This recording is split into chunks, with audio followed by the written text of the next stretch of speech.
You know that feeling when someone is staring at you? It's a heavy, uncomfortable itch at the back of your neck. It wakes you out of a dead sleep. Your brain sounds an alarm before your eyes even open. That's how it started for me last Tuesday. It was exactly 3:14 a.m. I know because the glowing red numbers on my alarm clock were the only light in my bedroom. I woke up with my heart pounding against my ribs, taking short, quick breaths. I didn't move. I just lay there in the dark, my eyes scanning the shadows of my room. Everything looked normal. My closet door was shut, the window blinds were pulled down, but the feeling wouldn't go away. Something was watching me. I slowly turned my head toward the open doorway of my bedroom. My bedroom looks out into a short hallway, and at the end of that hallway, catching a tiny sliver of moonlight from the living room window, was the painting. It was a large, heavy oil portrait I had bought just 2 days ago. It showed a pale, serious-looking man in a dark, old-fashioned suit. When I bought it, the man in the painting was sitting in a wooden chair, his body facing forward, but his eyes were looking off to the left. He was looking toward the edge of the frame. I clearly remembered that because I thought it was an odd choice for an artist to make. But as I lay in my bed, staring out into the dark hallway, a cold wave of pure panic washed over my entire body. The man in the painting was no longer looking to the left. His head was turned slightly, and his dark, painted eyes were staring straight down the hallway, straight through my open door, straight into my eyes. I held my breath. I told myself it was a trick of the light. I told myself I was just tired, that my brain was playing tricks on me in the dark. Paint doesn't move, canvas doesn't move. But as I stared back at those flat black eyes, I knew I wasn't making it up. The painting had changed. And as I lay there, too terrified to move a muscle, I heard a sound that made my blood run cold. From the end of the hallway, right where the portrait hung, I heard the faint, slow sound of a wooden floorboard creaking. Someone or something was shifting its weight. My name is Mark. I'm just a normal guy living in upstate New York. I work a boring desk job from 9 to 5, and to make some extra cash, I flip antiques. I go to garage sales, thrift stores, and estate sales on the weekends. I buy old furniture, weird lamps, and vintage art, clean them up, and sell them online for a profit. It's usually a fun hobby. A few weeks ago, I drove out to an estate sale in a really rural part of the state. The house belonged to an old man who had passed away. He had no family, so the bank was selling off everything inside to pay off his debts. The house itself was a massive, creepy old Victorian place that looked like it hadn't been cleaned since the 1970s. Everything smelled like dust, mothballs, and old paper. I spent about an hour digging through boxes of junk before I found it. It was sitting in the basement, covered by an old gray tarp. When I pulled the tarp back, I was amazed. It was a massive oil painting, maybe 4 feet tall and 3 feet wide, set inside a heavy, carved wooden frame. The frame alone looked like it was worth a few $100. But the painting itself is what caught my attention. It was incredibly realistic. It showed a thin, pale man in a dark suit from maybe the 1920s. His skin had a sickly grayish tint, and his cheekbones were sharp. His hands rested flat on the arms of a wooden chair. Like I mentioned before, his eyes were looking off to the side. There was no signature on the front, no artist name, but the quality was amazing. I knew I could sell it for a lot of money to the right collector. I asked the guy running the estate sale how much he wanted for it. The guy was a young guy, probably hired by the bank. When he saw the painting, his face dropped. He actually took a step back. "I didn't know that was down here," he said, rubbing the back of his neck. "Tell you what, man, give me $20 and just get it out of here." I should have known right then that something was wrong. You don't sell a vintage oil painting in a hand-carved solid wood frame for 20 bucks. But I was just thinking about the profit.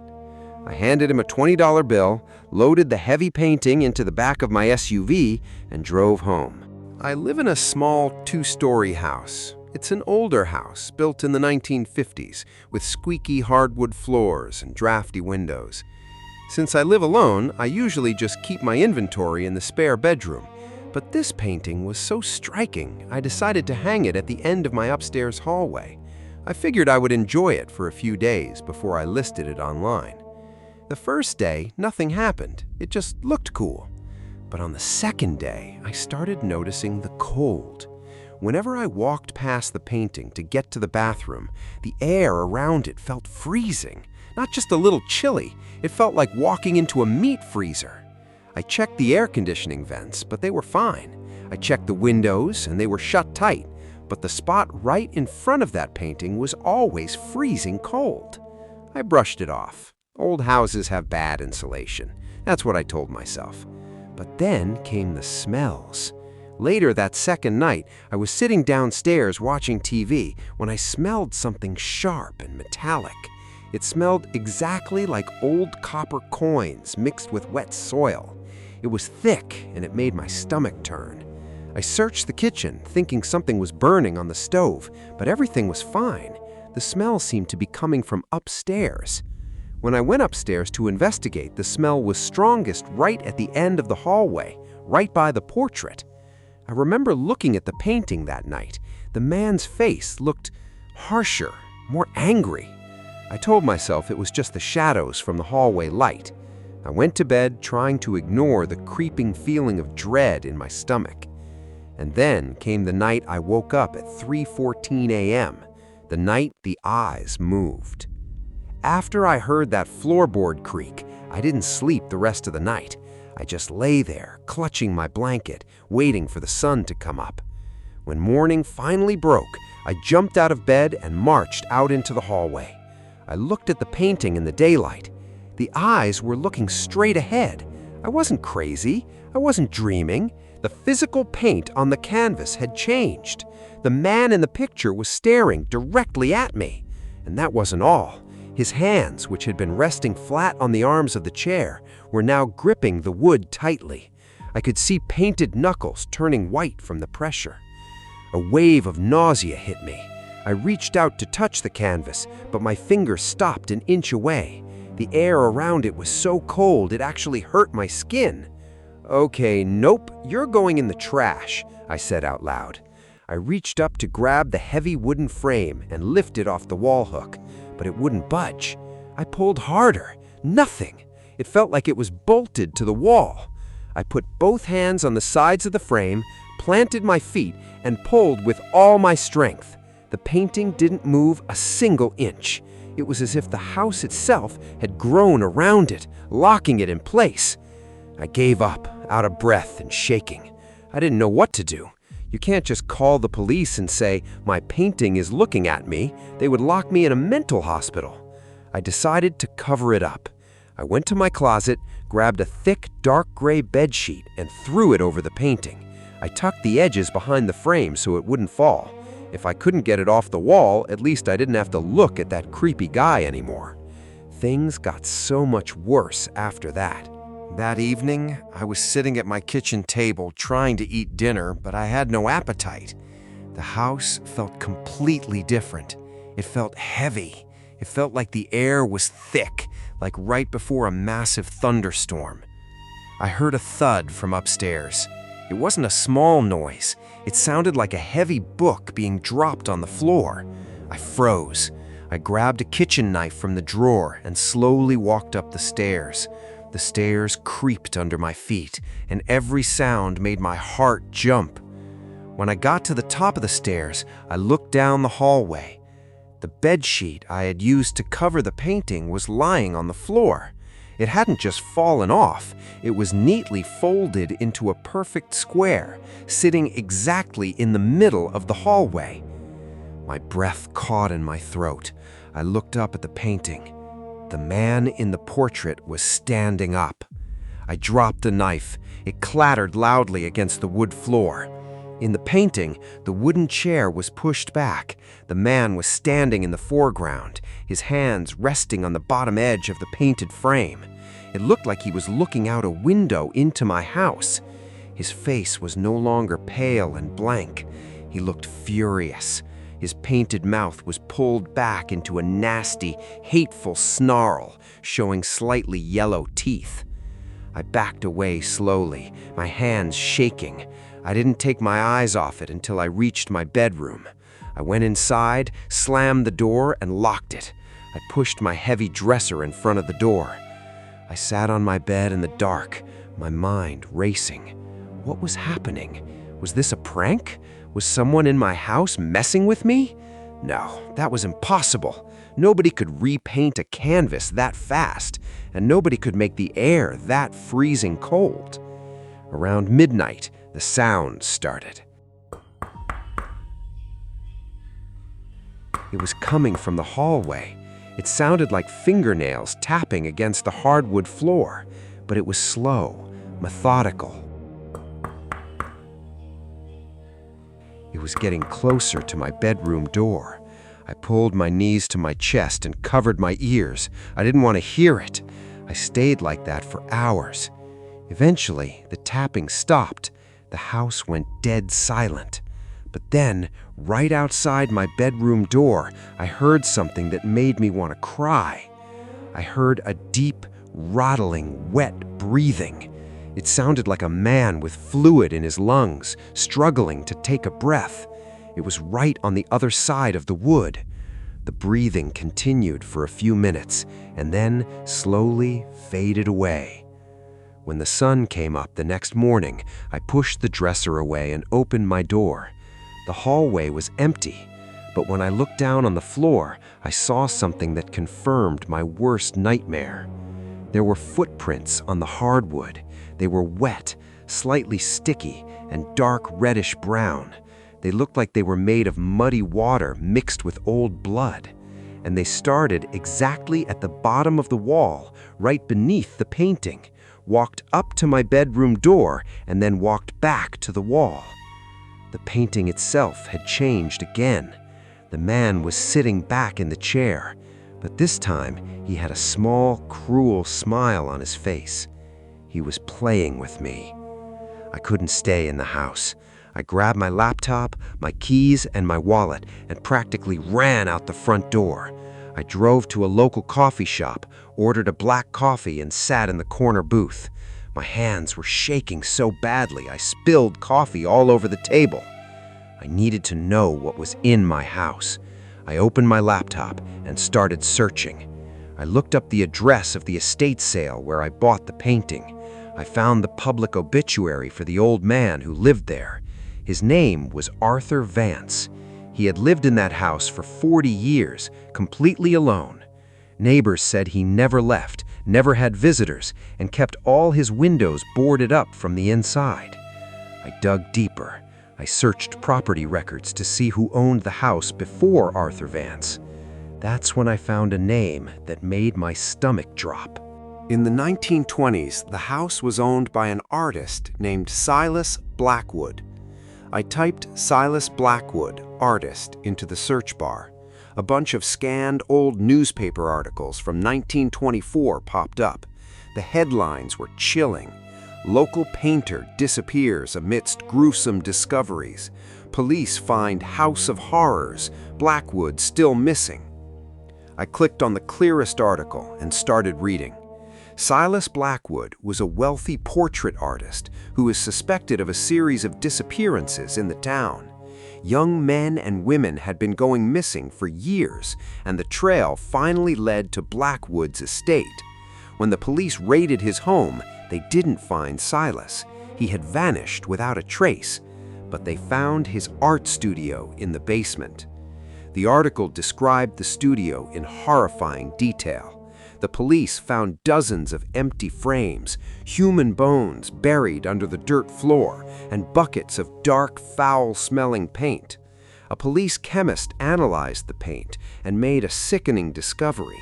Silas Blackwood didn't use normal oil paints. He mixed his pigments with human blood and bone ash. He believed that by using the essence of a person, he could trap their spirit on the canvas.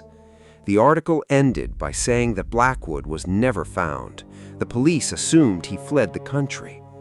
I sat back in my chair at the coffee shop, feeling sick. The man in the painting, the dark suit, the pale skin, the angry eyes. It wasn't just a portrait of Silas Blackwood. It was Silas Blackwood. He hadn't fled the country. When the police were closing in on him, he must have used his twisted, dark methods on himself. He painted a portrait using his own blood, and somehow he trapped his own soul inside the canvas to hide from the law. And for almost 100 years, he had been stuck in there, sitting in the dark basement of Arthur Vance's house, waiting. I slammed my laptop shut. I had to destroy it. I didn't care if it was glued to the wall. I would burn my own house down if I had to. I drove to a hardware store and bought a heavy steel crowbar, a bottle of lighter fluid, and a pack of matches. I was going to tear that thing off the wall and burn it in the street. When I got back to my house, it was late afternoon. The sky outside was getting dark, with thick gray clouds rolling in. I unlocked the front door and stepped inside. The house was freezing cold. The smell of copper and wet soil was overpowering now. It made me gag. I gripped the crowbar tightly and walked up the stairs. "I know who you are," I yelled into the empty house. "You're done, Silas. I'm burning you to ash." I reached the top of the stairs and looked at the painting. The man was standing right at the edge of the frame again. His hands were pressed flat against the invisible barrier of the canvas, as if he was trying to push his way out. His face was twisted in rage. I stepped up to the painting, wedged the sharp end of the steel crowbar between the heavy wooden frame and the drywall, and pulled hard. Crack! The drywall splintered, but the frame didn't move. I grunted and put all my weight into it. The crowbar slipped. The heavy steel tool jerked backward, and the sharp edge sliced a deep gash right across the palm of my left hand. "Ah, damn it!" I yelled, dropping the crowbar.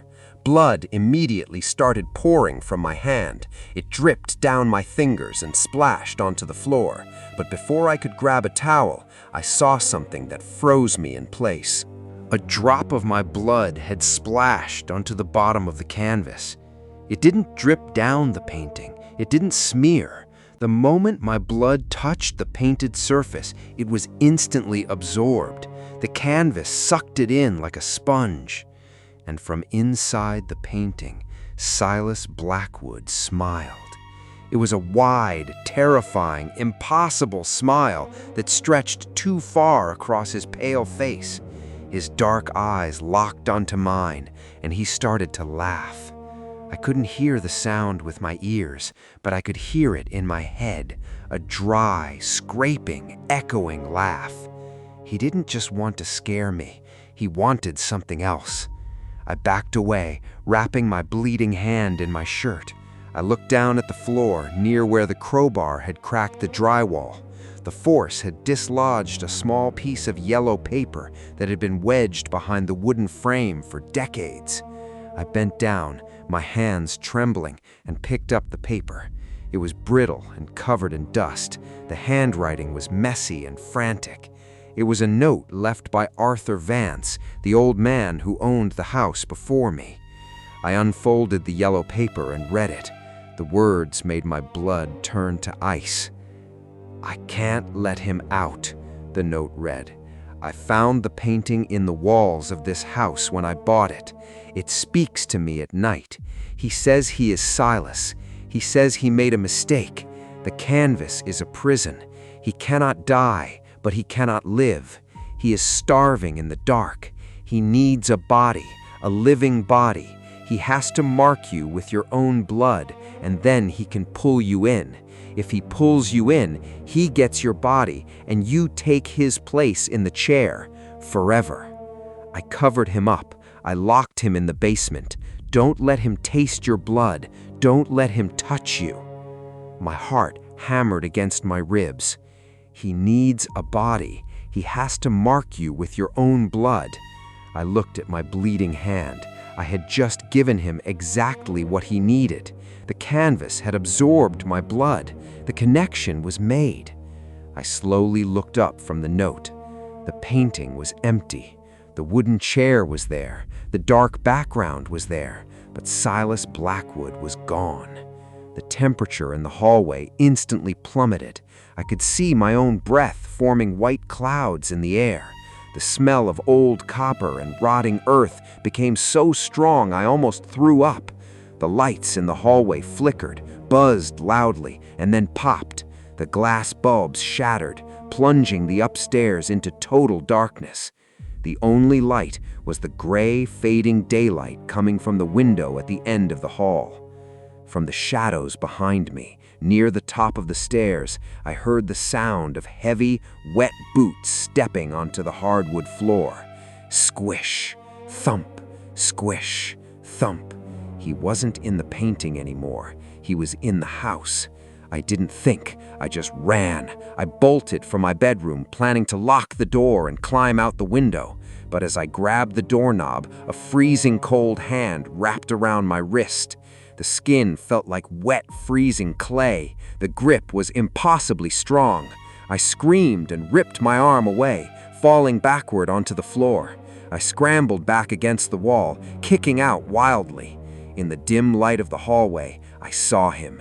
Silas Blackwood was towering over me. He looked exactly like the painting, but worse. He wasn't fully solid. His body looked like it was made of thick black oil paint. Drops of dark sludge fell from his suit, hitting the floor and hissing like acid. His face was pale and stretched tight over his skull, and his eyes were pitch black. He raised his arm and pointed a long, dripping finger at me. "My turn," he whispered. His voice sounded like dry leaves scraping against stone. I pushed myself up and ran down the stairs. I tripped halfway down, tumbling the rest of the way, bruising my ribs and twisting my knee. I ignored the pain. I scrambled to the front door, grabbed the doorknob, and twisted it. It wouldn't turn. The deadbolt was unlocked, but the door felt like it was welded shut, just like the painting. I pounded on the thick wood, screaming for help, but my house is far from the street. No one could hear me. I turned around. Silas was slowly walking down the stairs. He wasn't in a hurry. He knew I was trapped. Every step he took left a stain of black sludge on the carpet. I backed into the kitchen. I needed a weapon. I grabbed the lighter fluid from the counter and a large chef's knife from the block. My hands were slick with my own blood from the cut on my palm, making it hard to grip the knife. "You can't have me!" I screamed at him, my voice cracking with panic. Silas stepped into the kitchen. The air grew so cold that frost began to form on the windows. He lunged at me with terrifying speed. He slammed into me, knocking the breath out of my lungs. We crashed into the kitchen island. His hands wrapped around my throat. His touch burned like dry ice. I couldn't breathe. My vision started to go dark at the edges. I brought the knife up and stabbed him in the side. The blade sank into his suit, but there was no blood. It felt like stabbing a thick block of wet tar. Silas didn't even flinch. He just tightened his grip on my neck, lifting me slightly off the ground. "The chair is waiting for you," Silas whispered, his foul breath washing over my face. He started dragging me backwards, out of the kitchen, toward the stairs. He was going to take me up to the hallway. He was going to push me into the empty canvas. I kicked, I thrashed, I clawed at his hands, but my fingers just slipped off his oily, painted skin. He dragged me up the stairs, my heels bumping against each step. I was losing consciousness. I couldn't get any air. We reached the top of the stairs. The empty frame hung on the wall, waiting. Inside the painted room, the wooden chair looked completely real. I could see the brush strokes on the fabric. I could feel a terrifying suction coming from the canvas, pulling at my clothes, pulling at my soul. It felt like a black hole trying to swallow me. Silas threw me against the wall right next to the painting. "Get in," he hissed. He grabbed the back of my head and shoved my face toward the canvas.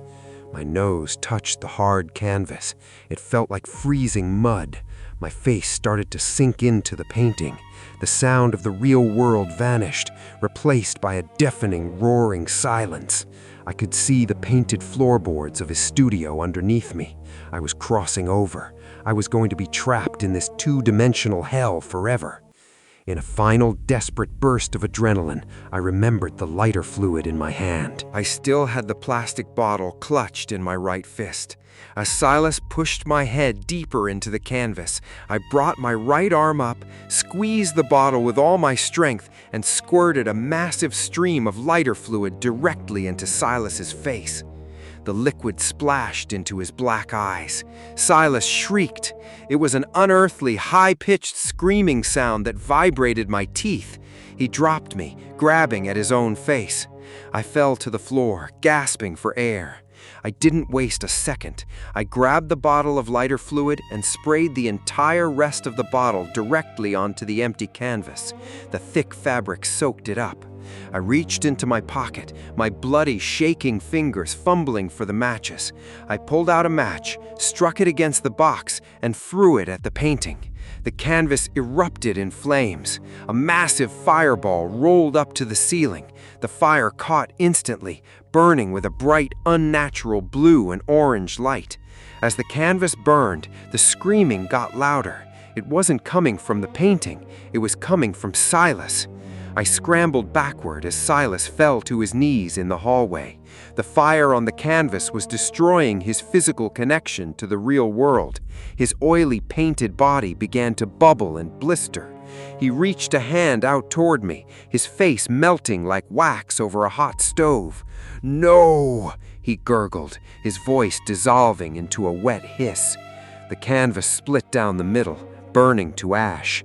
The moment the painting was completely destroyed, Silas Blackwood collapsed onto the hardwood floor. He didn't die like a normal man. His body simply lost its shape, melting into a massive, foul-smelling puddle of black paint and dark, rotten blood. The freezing cold vanished. The heavy, oppressive feeling in the house lifted instantly. I sat against the wall, coughing, holding my bruised throat. The fire on the wall died down quickly, leaving only a scorched black square where the cursed portrait used to hang. The heavy wooden frame was charred and empty. I didn't pack any clothes. I didn't grab any furniture. I just walked out the front door, got into my SUV, and drove away. It's been a week since that night. I'm currently staying in a cheap motel 2 towns over. I called a real estate agent and told them to list the house for whatever they can get. I don't care about the money anymore. I just want it gone. I told them to hire a professional cleaning crew for the upstairs hallway, but I didn't explain why. My hand is healing, though the cut left a nasty, jagged scar across my palm. I try to tell myself it's over. The painting is destroyed. Silas is gone. I survived. I tell myself that I just need a few weeks of good sleep to get my nerves back to normal. But there's a reason I'm writing this down. There's a reason I sleep with the bathroom light on and the door locked. Because yesterday, I was standing in the bathroom mirror, washing my hands. I looked up at the mirror to check the bruises on my neck. I looked into my own eyes in the reflection, and for just a split second, I blinked. But my reflection didn't. It just stared back at me with a cold, flat, dark expression. I look at art differently now. I avoid antique stores, but mostly I try not to look in mirrors for too long because I can't shake the terrible, gnawing feeling that when that drop of my blood hit the canvas, a piece of Silas Blackwood didn't just escape the painting. I think a piece of him escaped into me.